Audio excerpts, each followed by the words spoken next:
Well, I suppose I should say welcome home.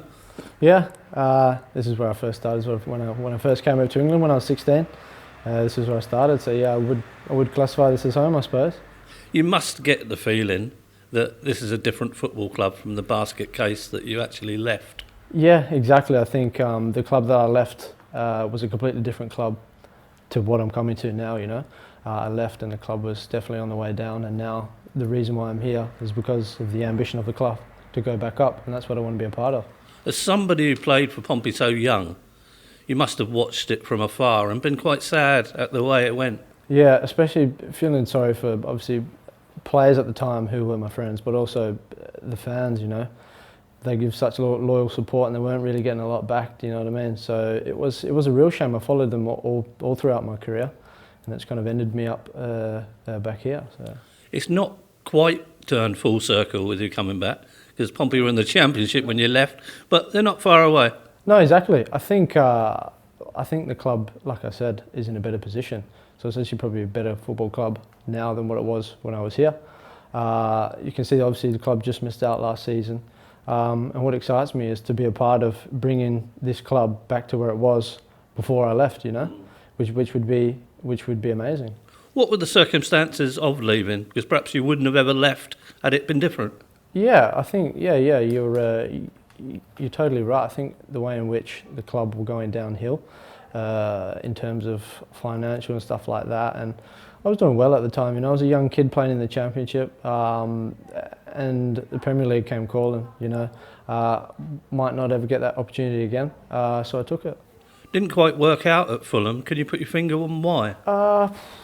It was strange, because I was quite young. I was naive. I just thought I would go there and play in the first team, as you do, because that's what you do, And I don't really know. I learnt a lot there. I met my fiance there, who I've now got a kid with. So it's probably one of the best things that had ever to happen to me.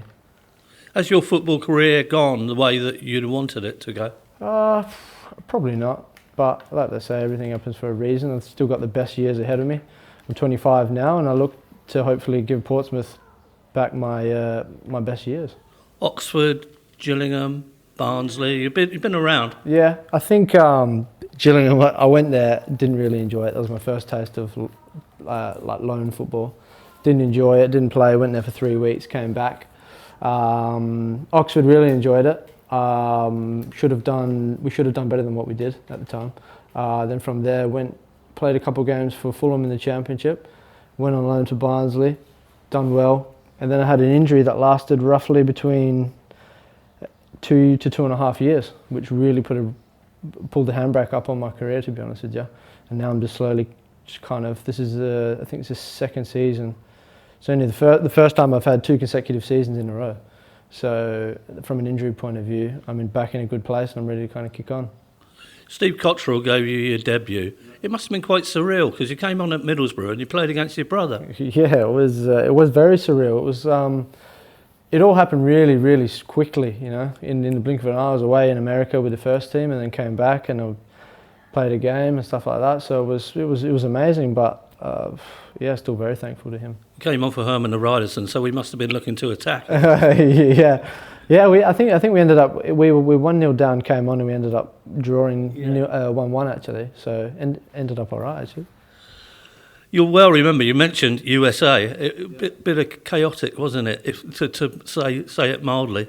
Yeah, it was. I mean, like I said, I was very young. I was just trying to keep my head down and kind of do my best. But I vaguely remember it. But yeah, I did enjoy it. Delayed planes all over the place. Yeah, delayed planes. Yeah, I forgot about that. All sorts. I remember me and Lewis Stockford at the time had to do as our initiation, we had to do a dance off in the middle of the airport, and everyone was watching and that. And so yeah, I do remember that now. Actually, do you keep in touch with some of those Pompey lads? Do you still know anybody? Yeah, the fans probably won't enjoy me saying this, but Dave Kitson, he's one of my good friends, and a few of the boys that I played in the youth team with.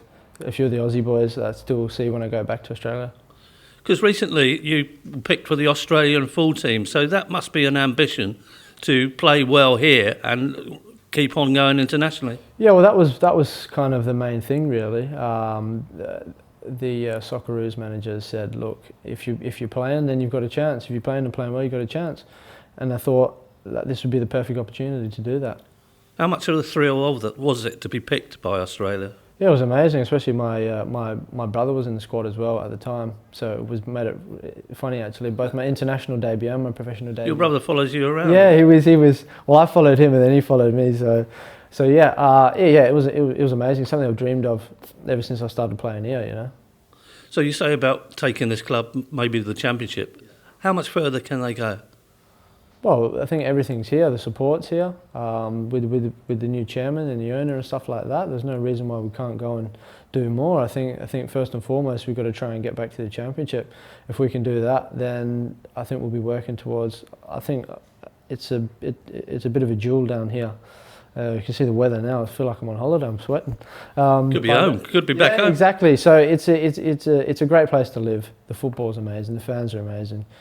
Awesome club, you know, got history. So it's perfect. It's just waiting there to be kind of diamond in the rough, really, I think. Apart from the state it was in when you left, when you walk around the rooms, do you still see the same front and back? Everything's the same. I've seen the same few faces and stuff like that. There's not much that's changed, really, and it's nice, to be honest. Well, I would say you've got unfinished business, but perhaps it never really started. I definitely agree with that. I think now's a great time to come back to this well-supported club, this club with a lot of history, and come and make my mark. I think when I was here, I was only young, I didn't start any games, and just kind of had a glimpse of me. Now, hopefully, the fans can see kind of what I am now compared to what I was. And just tell them about your strengths. Yeah, strengths. I suppose I'm pretty similar to what I was back then. You know, I want to get the ball, run at people, make things happen. Quick, you know, tricky. So some of the stuff that they might have witnessed last time I was here, just a little bit more refined. Yeah, how have you changed over the years then in that case? Yes, I have. I think so. From a footballing terms, I think going to Fulham definitely helped my actual football education. Technically, I've got a lot better, and I'm a little bit older now, so I'm a bit more mature on the pitch as well. So I think they'll be excited. Well, we wish you all the best, mate. Yeah, thank you very much. Thank you. Cheers.